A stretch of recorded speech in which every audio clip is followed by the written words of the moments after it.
دێ وەرە باڵت گاست دەکە یعنی من دارێک گەرە چێنما بەڕاستی بەس بزانم ئەتو چت دەوێ پێ ناخۆشە بابە ڕۆژێک نییە دوو نییە سێ نییە دەبرێ بزانین چت دەوێ ئەخەرە بۆ سال ئەمینە ئەگەر ئەم بۆ سال ئەبنیا دەبی هەموو سەر سەعاتە سەرم لێدە ئێ بابە وەڵڵە ئەوی پێما کرای لەوما کردی با قورئان چنما لۆت نەکەین دەبرێ بزانین چت دەوێتن ناکڕم حەق خۆتە ئێستا ئەگەر نییە پیرەداک بما باێ دەوێت ئەوها لەبەر دەوێت هەناویشت نەخوارد هەناویشت نەخوارد هەتا کوشتە کورە لۆوە من وەڵڵە ئەتو کورە 24 سەعات وەرا لە سەمانی بەرنەداوە بزانە ئەو ڕۆژێک لە سەبانی بەربووە ڕۆژێک هەر قات جێ ساردە نێژ و بابە بەڕاستی وێت و دەکەی ئەوانیە کورە کوڕم کورە حەزەلۆکی هات ئەو جە ناگەڕێتەوە تازە لەو قسانە گەڕێ ئەتولۆ چ گاسی وەستیە بەس پێمان کورە دەڕاوەستە کوڕە ڕاوەستە پێ دەرێ غێر ئەمنیش گیشەکەمەیە لێ گاسی بۆ خێر بێ باشە بە ئەنگۆ هەوای هەر بە خۆتان هەموو سەرە سەعاتان سەعات لێدا ئەنگۆ سەرش لەم لەما بەچت دەوێت عشمان هەیە هەرمانەی مخۆ 24 ساعت پێمان ناگرێت لە دکتۆبی ئەوە چانێ لە خۆم ترە مەعاشەکەم هەیەگەدا بۆدا پارەم بدرێت ستان دەکرد کاکە وەڵڵای پارە دەدەنێ هەموو شتێک دەدەنێ بەس ئەتو ئیشەکە دومەیە بە یەک جارێ تێمان بێتەوە بەتەمای ئەوی شێمە ئەوی شەم لۆ بکەن ئەو لۆ بینن پێمان لەکاتەوە ڕۆژێ وەرە نزانم لۆ ئەو گاز برێ دەجێ خۆتان بکەنەوە کردیتمانەوە باشش فکر لێ بکەنەوە یعنی منیشەکەم بەنگۆیە بەڕاستی ئەنگۆشی سەعاتەکە نامنیشی سەعات پارە دەوێ پارەم ناوێ کوڕم پارەم ناوێ ئێتە برێ دەزانیت چیا ئادەبینی ئەنگۆش بێزار نەکوڕم ئەمنیش نییە بەڕاستی دەمەوێت نەموێت لۆ خۆم نییە پیرێژ نەچ بینمەوە ئەوە پیامش کاکە بەتەرەقی وەڵا ڕۆژێک دەبینی هەشێت دەمشێت پیرەژنی چ دەینەوە بابە لە بە چ پیرەژنی دەینەوە تو لەگوڕە کوڕم مادی نابێ خزمەتم بکە خزمەتێ چ بکە ڕۆژێک نانین دەینین ڕۆژێک ناینن ئەخە بۆ نەوعەیە وا دەبێت ئێ بابە ئەگە لەسە نانیە ئەمن هەموو ڕۆژێ نانت لۆ دەینم هەموو ڕۆژێ شمە تشمەکت پیس بوو ئەمە لۆت دەشۆی ئەگە توژنێ لەبەر نانی دەینی بابا شمەکان ئەمە هەموو جارێ دەبێت لەمانە خۆمان لۆت دەشۆن دەڕەکەین دەینەوە لە بوو کورە کوڕم ئەزار ڕۆژێک نان دێ ڕۆژێک نان نایە ئەوە ئەو ڕۆژە بە برسیتی ماوە ڕۆژێک دەبێت لە برساویش داڕم کوڕم ئەبێ چ بکەین زانستەکەین چ بکەین کوڕم ئەمش دۆخۆم دەگەڕێم تاقیب دەکەم خێرخوا زۆرن هەیە مەسەڵەن ئیشی خێر دەکەم مامۆستای بۆ مامۆستای دەرێن بامیان دەرێم کاکە پیرێژ نەکەم لە بۆ بینەوە لێش بەم بۆ دەرێمەوە بی ئەمن بانێن بوومە دەتانم بە تۆ بزیش پێتا خۆش پێتان ناخۆش بین بەس پێتان برێم ڕێم لەسەر شتەی نییە لەبەرەوە تو کەچی هیچ نمایە داخوات زۆر بژی سارشکە دەچین ئەگە لە بەنانەکەشتا ئەوە نانەمە هەموو ڕۆژە مەنانت لۆ دەینی ئەتۆ ڕێم بەدەست سارشکە دەژین بەرەچێ دەرام بیسارکە ناژێ بەخوای ئەمن لەگە ژنێ نیمە بە هیچ نەوعەچی ئەتوشکەی بخۆشە باشە لۆ ژنێ دەینی پارەکەی لە خۆت بخێرش پێ بکە کورە حەزەت پێ بکە عەمەلێک وەرە نادەوچی داکمانە ئەوش نەژبینی ئەوەش بکاتە خەشمەر ئەوە بوو هەتا مردیش قوربەسەری جێ ساغی نما لە قوربەسەریان مرد ئەسم بڕۆن دەرێ ئەسم دەری ئەسم زاناتم لا گەورەی تەماشاکە سەر بابە بەکەلێک نایە وەڵڵا بەکەلێک نایە تەماشاکە سەرتی لاچە خۆندی تێکرا لەوە چ عیبما چ عیبما ئەگەر لێم دەرێ چ عیب نییە بەخوای ئەمە بەخوای ئەگەر لێم دەرێ عیب نییە نەدەگەڕم گۆر ژنێ ناینی بەخوای ناینی ئازەبزانە کو دەهێنی ئازاکە تو بزینات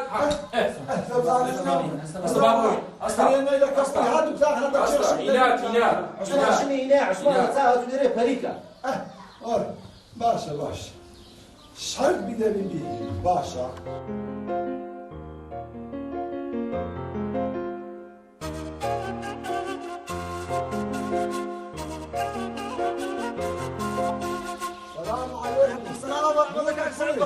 باشا سعادت بخاتي وين باشا والله بتقدر نوري درب واديع كلنا وكاسكاتي وجاي يا خويا بدل كان سعيد يعني دي وضع جيتو هذيك زور زوان بوا ولو ما ناجح بس كده من الفرو لا مش والله زهر شو مش هاتي منوري يا ربي ما كده كان سعيد خواتك يا اخوه حتى ابو باشا الاخوات بس يعني يا ربي بارك بك سعيد كل والله باش نينا بس دو ما فين ببرين باش باش ان شاء الله اخا باش هو قولي هو نوري زالة صداني ما خوشكم لا خاص خاني نخش ناخذ تاخذ بو بقرة ولا ساب بوتم كل بوتي باش برا بوتم باش تاتوا بقرة ولا ساكاباش اي نوري كل والله انا خارج كل ما بداكنا هذا ميدان كل نوري استمرار تاي من دارنا من دار الى بيقدر بقبان خوتي كل ما رجني نوري العب بي عاقتي بدي نعم ناقات نعم ما من دار سحاب نوري بريد نوري بريد قريب عاتنا اوي امن بزانم هم خرج ما حد ما تتلاقى طيب دري النوري بيكو شي داس لي شيخ خيرين اجا طبعا الحمد لله عوزني نعمتك شويه او تقوت النوري بزانا جنك بلبونا بنيوا سعيد جديد يوا كل كاك اري والله كاتشكم اتونيا ادا لحال وسيم مشك تلو تهوراني تلو ماري سعيد خمنا بنا ان شاء الله خمي من مش نشي باش اللودة بين موا او تقوت النوري بريد اقا الدنيا وياك شي باش لبوديت مو خبر مدوا وراتو هيز خمنا بيش نشي باش وريك بيك اللودة بين مو عادنا يكواني دينين ان شاء الله نيا نوري بريد ان شاء الله اقاوي شمل بود زي بزيبك ان شاء الله نيا ده تسبب هاشت لا ابن بان ان شاء الله هم ما نفسي ان شاء الله طبعاً. لازم دريم نوري امنيا انتزاني جابتو دكا نا خنم خمي من بي تو خمي من خمنا بيتو لا لا وزاب ساو لو نقول لك من نبي ما من خواب سلام. زيادة سلام. كافر شهيدا يا رب يا الله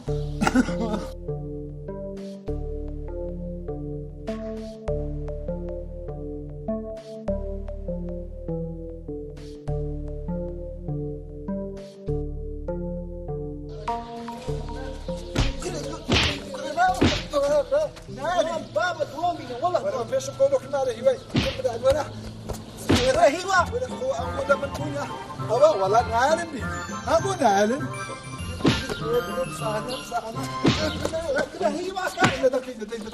هو عم بيقول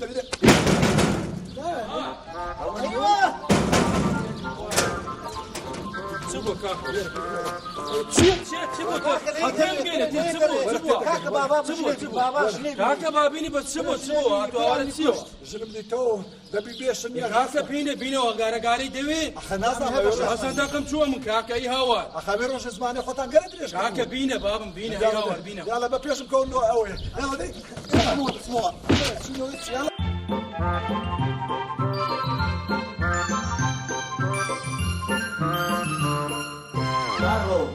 او ماركنا او كاك سعيد او بدانا كانت يا اخو بخير بيصير عربي يا اخو تعال خوش بالعربي كاك سعيد ودي بر ما رش زور باش بيمر بلي يعني تو والله مش اول نوري نعم ان شاء الله بيمر شو او بر بتوصل ناخذ سوق خش يمقل بيش الساعه أول في هذا عمري خويا كذا عين ما تشم والله انا لازم موتيفيشن معنا او بيش نسبوا بالي والله وشانسي من عين شانسي أنا مش راح بيش انا خش كي خم بلا خوش داي بر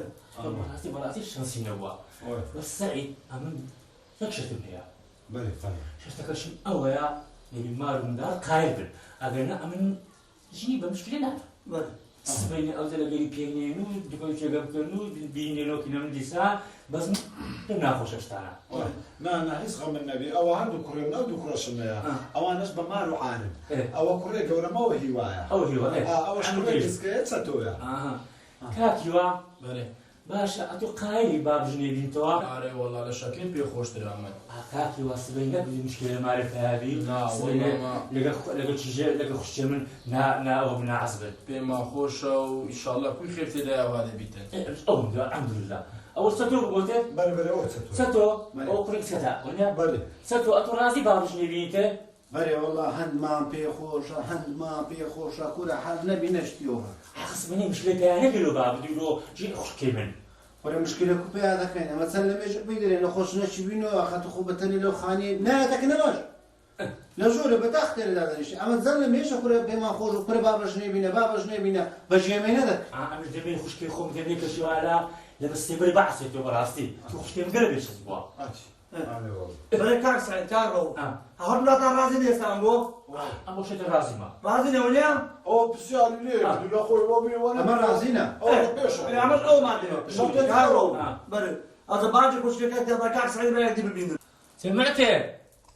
معتي بله ولا خش نمرة ولا شيء ده خشكم بخير بين عارف عطش بخير بي سلام خشكم ئەوە سەعیدە لۆ داخوازتۆ هاتیە ئەتوش جوان تەماشاکە و بزان عاقل دەگری یانە سعید ئەوش قشکێمە کاکە والله ئەو دەرێم ئەوە دنیاە وەچ کابرا گۆتەی دوور و درێژە عمری درێژش شەرمێ لە کەس ئەمن دەرێم نییە کاو حای بە ماچ خۆی بکە بەس لەو دنیاە هەموو بگەڕێ وەچی مراکە چای تێکی وەرداتن زەلا مەشکەوەچی من باش نابیتەوە ئەو مابێ سعید ئارێ والله من رازيمة رازی سعيد دوست داري والله من أمش رازي ما بس هاتو تان رازي نكارو كار سعيد أري والله أمش رازي معتێ ئەو بخۆرا داس بێن شتێک بی نەرێ برا بەتو ئەمن بە تۆز بمێدایە یان ئەتو ئەم لۆ کرێ باشە نعم بتوزيني رازيمة یعنی رازی اي والله أوانا تشينا ئەوە کوڕێ گەورەتی ئەوەش کوڕێک گەسکەتی ئەو جومداری هەیە اها مشكلة نية كرة كان شو شيء كرة خون تماشى عندك بزانا جني باش أبغايا ئەوجا کاک سعید مادەم بۆ پێرازینا تاقیبش دەکەین لێک تاقیبێکی بکەین تعقيب بالقول يستوى تعقيب باش نقدر ونيا هذا لا تعقيب بكن والله كاكا أما مادام نيا مادام كار نوري ديتي تيوا هذا لا تان باشن مادام كار نوري ديتي أقول بناسي أمن لو دقينيا بسيارناك لا كسش بسيارناك قصدك إنيا أبغى شنو أوي دنيا ما مصابيني واردك معلم ئەم بۆ هاتتان سافە و کاکە ئەمیش لەوە خاتنی ئەم هەسوعاداک مادەم نوێیتیەوە هەستەکورە هەستە هەروبرێ مامۆستا ئەحمەدی بێتم با بژنێ مارە دەکا مامۆستا ئەحمەد خاترینی زۆر دەبێت هەرزەوە چ کابرا بۆتەنی خوا خێرت و بنووسی نووری یا ڕەبی نییە ئەوە چ کابرا بۆتەنی چەند داوبەڕدێنت ئەوەندە خێر و ئەوە لە ڕوو بێت يا ربي بيروز تمام صحيح خير جلال ان شاء الله متوقع بۆ ئەرێ وەچ کابرا بۆتەن تازە ئەمن بوونێ یەکمان ما ئینشاءالله گوتن ناوی ڕەوف بله بله ڕۆف ما سعيد بيمنت بله امانه زور باشن ئەوە منەراس کوونە نانا دیارە هەرنیا لەسەر و ئەوەیان دیارە نورانینە نورانی ئاوەڵە وەڵا کاکە برێت ئەوە دیارە شەستەکەی من و ئەوەش ئەو هاڵوە ئەوە شەنسینە بۆ سعید ئامیزە خێزانەکەم دەکات داچێەوە دەعافیە یا ڕەبی چ عیبی نەبوو چ عیبی نەبوو وەڵا گوتی پیاوەکە ئەم تێچوو کە گوتم ژنەکە ئیسراعاتە چ بکە دانیشە بەس کابان بووە دانە بنیش لە ناوماری هەر ئیشی دەکرد گوتم دانیشە ئیسراعاتە چ بکە ئەگەر ئیشێک نەخسیش بوو ئەم ئیشەکەی دەکەم هەرا وایە زەلام یارمەتیش نییە خۆم داعیب نییە ئەوە نییە ئەوجا ئەمن لۆ هەندێ ئەو شتەم هەیە ئەمن لە مارش زۆر یارمەتیش نادەدا دە سعید بەس ئەوە بێتەکن بەخێر ئەوە کابانە نەگەما سعید مار دەکاتە مار وە لێ دەکە وە لێ دەکا یعنی هەم شتێک لێ بیدەستەوە ئەوجا ئەمن با لە بۆ تەواو بکەم نگبەتەکە لە چێن دەدێ شانی وە چی پێم گوتم دانیشە دەوەڵا ئەمش بەغادان چوم گلاسە ئاوە فلو هینە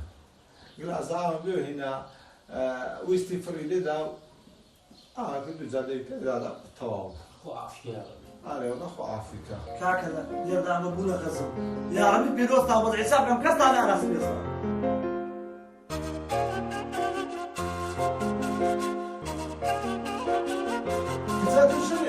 كتاتوجني أتولى بزانا آخرنيا والله هاتوجني ماراني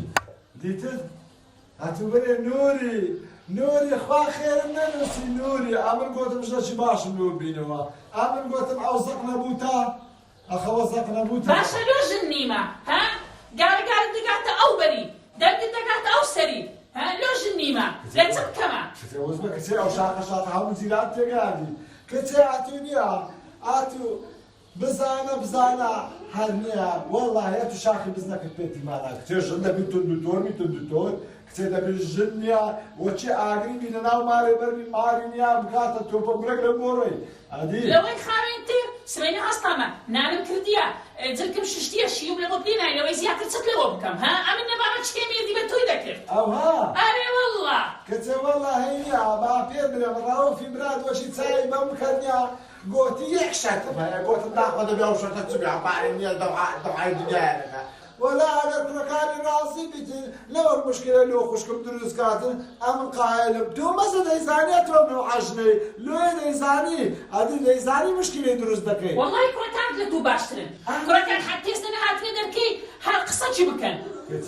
كتي أمن مزان باسماتهم دنيا كتي أمن مزان باسماتهم دا شو بكنوري كتي أصلا بيرتام بزمان والله بمزاني بايا هني حتى مدني ميت ندكر أجا بمزاني ما قسمت ما تدري يعني بمقايلني إيه أو زامنيا راستا قيدناك حقيم لك النوريا آمن دزانمنيا آمن دزام سبنوريا كو حقي خبر نوري دستي الموا آمن قوت مش نلبو بينوا آمن قوت ما عشنا نقول هذا زعل شو منو فيديو تلم لي ساتو فلا شندري عاقلة والله يبقى بيد برمنوري أنا عندي ماري مشكلة ملو عندك علكا علنا كينيا فلس لي دستي الموا أو باري مصروف مكده لو جني ولا صحيح ما خطايت شلون من يك شاري بينا خطاي منها أنا ولا خطايت بوا أو ها أنا نوها دور باب الممالك زعلان يا صار ولا ما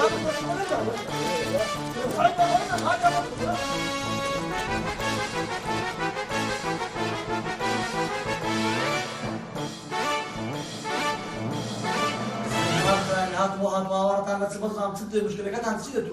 كره كاكا نودي بري كره اتون قوت تمن قوت لا وانا وها كره كاكا بري جنر باشا جنو مانيا كان جنا وها قوت جنر تاك نو نتاي يا دبن فرن دم صار اجا تجارت كان ندبو كاكا اجا زارش كشتواي كده وشي شي وسوله كده ودي سا مشكله ما الله سر بيدا كده ودي سا ادوهاتي نيغو زارش كوناكم عين عندي سوي كده صحيح كركاكا ما صار دبي وقرم دبي وكذا شيء شلتو أخمام نريد أزاني كوبو قلت تساليني أمي تساملين أبو حتى لما تبخي تسامل أبوي هنا لري هندك سالبوا كنت يا هراي خوي هرنبتوا إتباش اللودة مني نقول برد سايك يقرم كوابا قرمي لمون بينا أميش لمون دكردو شيو منين أبو يروجي هندك خي زيادة تكذبو دنيا لسلم كاولك بياوك بخوشي بلي أو شيو السورة زختم هيا زارشكا أو دخيتي مكا واي أنا ما بري والله شيء دائما عند ما قرار سعيد وأنا بدي أشرب أوش أنا دروس ذكيتو أو ما قرر هات بأواري دبي والله إذا زايد سنوري عملنيها عمل بهم عندك إيه أتقول مارش زور فقير بس أولنيها هو شيء كنت قرمي لما للرقي دبته تخيل أو تبقى تبدا مشكلة مش مشكلة مسلوا والله ما نريد مشكلة نيا بخود دزاني يعني من بياي خوم خوش دويتن ريزي لي دقدم هر بخوشي او هاي افرد دبي ريزنا بياو كي بقريتن زارو بار عصبي دبي خوم لكريد دم دلم بيدين بن باقتم للجوري دانيش محتى صار دبتوا سكان زور دروس وانا برا راسك لا زارش كوشتان ناكي زارش كوشتان ناكم تواو نايك ان شاء الله طواب إن شاء الله والله نريد بخصوص مع فقير قبل كتمة دوتو نفجنيا نمج وش كابرا قوتني بتشوف مارش بريوا ضرب هرنيا أتمنى لبيس كده تمينا كل حد تربو ما تربو قدم عزاك قدم عزاي من قبل أبو بيك خلينا من النبي مشكلة من النبي هيد إن شاء الله الخوشتني جاي عندما نصل إن شاء الله كيقدين لسلبستي تمام نوري لو روى هيت قصينا إن شاء الله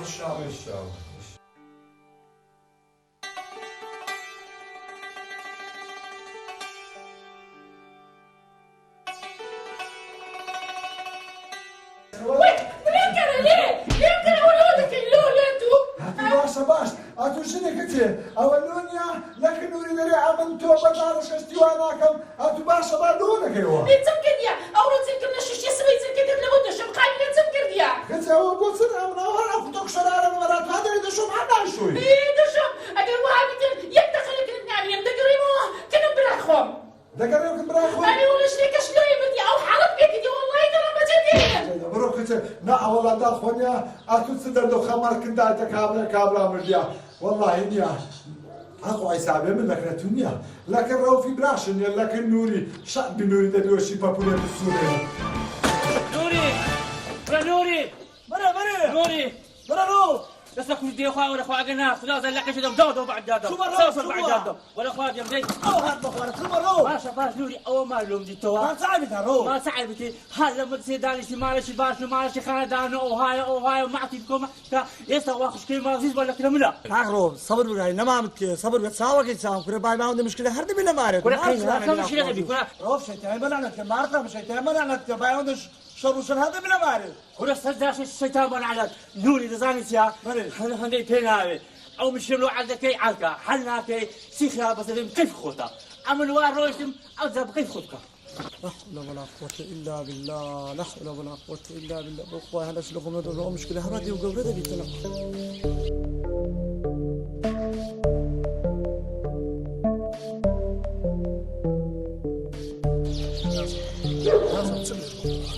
والله يعطونا أغنياء شكر لرأي إخوانك بالله في الله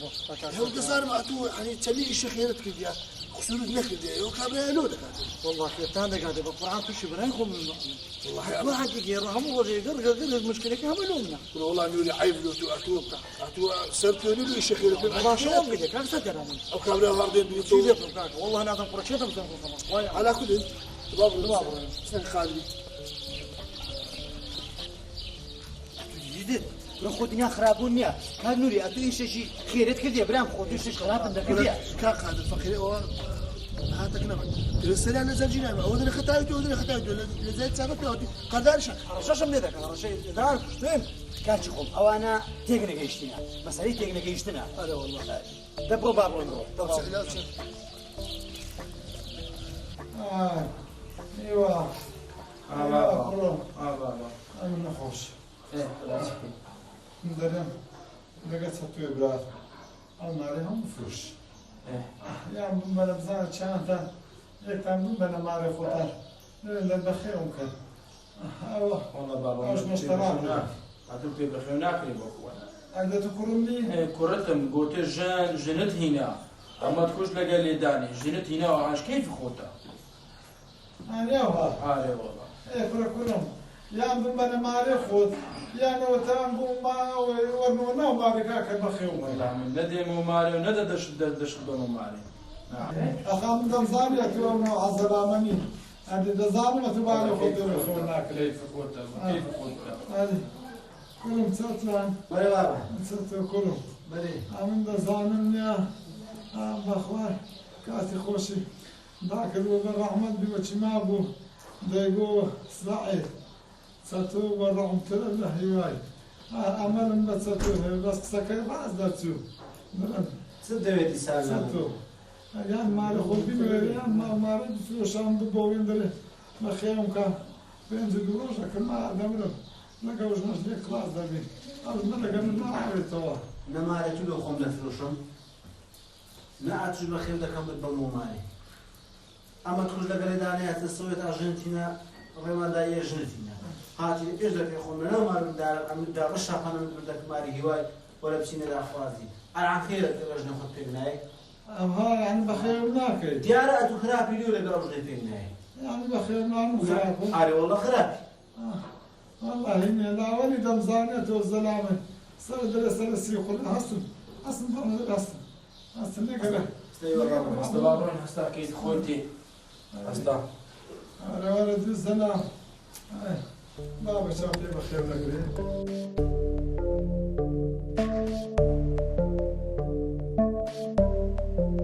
سعيد يا سعيد لا مالي سعيد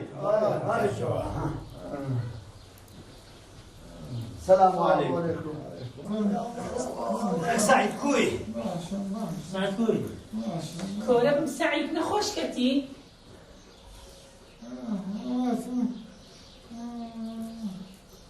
سعيد أو تخيرتك هكذا قاعد قبل خوشم بس قبل خوشكش زور ما أزيبو بن الموز عين بينا نامري إن شاء الله أما شاء سبب وزعي هاتي هاتو هاستا بيش تاخذ برا خيدكو باش هاتو زانيت عادي عمل بو مشكلين بو هاستا ما هاتي ما كاشي خو حاضر دوك هم بخير منك ما كاشي وصلت خو كان قادش أتو كسر خرابي من داركاش تبقى أنا يعني خمسون لد بقى أصلا ديوان أبيتن حاضر قصك شلون كيت كوا لقى السيف لكم الشغل يكون عليه وصلك كوا حاضر يا الله يكتك رأستي وشلو دابين رابط نايم لبيت نايتيا سەرکار مسركو أو خطأي مسركو هذه أولاد تمام سعيد يا خراب دو خرابت لو خرقات بينا ڕاوەستێ سەرکار ڕاوەستێەوە هجومی سەریمەکە سعید کاچی خۆم ئەتوو دەرێ کوڕەکانم خراپن کوڕەکانت ئەلحەمدولله عیبیان نییە کوڕی چاکن چونکە ئەمە دەیان بینن لە ناو مەجلیسێ لە کنە خۆمان لە قسان هیچ عیبەشیان نییە بەڵام عیبەکە تقریبا نیمچە عیبەکە لە تووە ئەتوش عیبت نییە بەس هاقیچەریم چۆکە کە عیبەکە کە تەکنە تو كذاك لما رين بعدنا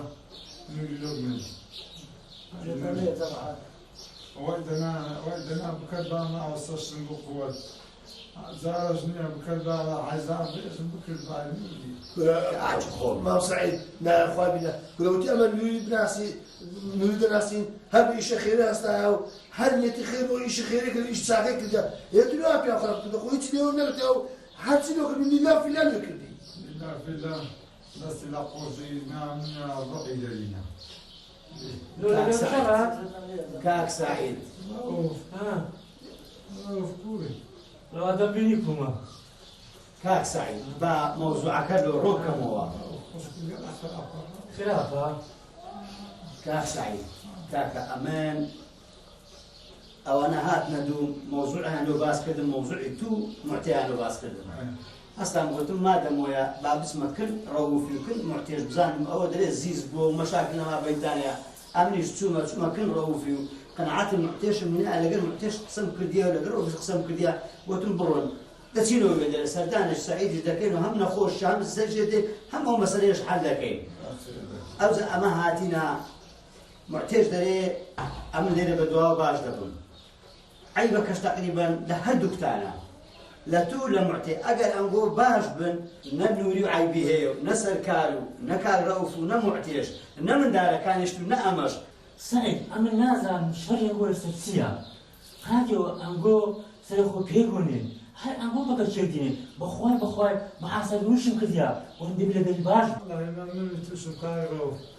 ما دام مصحتي خشكات كرديا زانم ما تجات بين دري درزات بساعتي وشي من دري يشتي قناعات هاك سعيد دزاني كاموري تشي لبونغو كرد لساتاكشي أو زخراب يشتان كرد والله نوري ويا نوري ساكت خارجي تراه نوري دري قدر ما ذاكر سيقولكم قلت الآن تشان أصلا بزن عاد معه أما تنازل فينا والله سعيد ما دام أبو بيجان قدام خوش وأزاني والله ما عملت اسمع دي شكرا على إخواني ثانية توا ليش تقنعت اعتراف دكين يستاج دبل يقولي بتن شنو مرتوا وكل يك الدنيا عندي بينا ما سعيد كاكا أو زرجان دبي لو بياي خوي باش بي بياي جلوجنا كي باش بي چونكا خوشي وسعادة لنيواني هردو جانا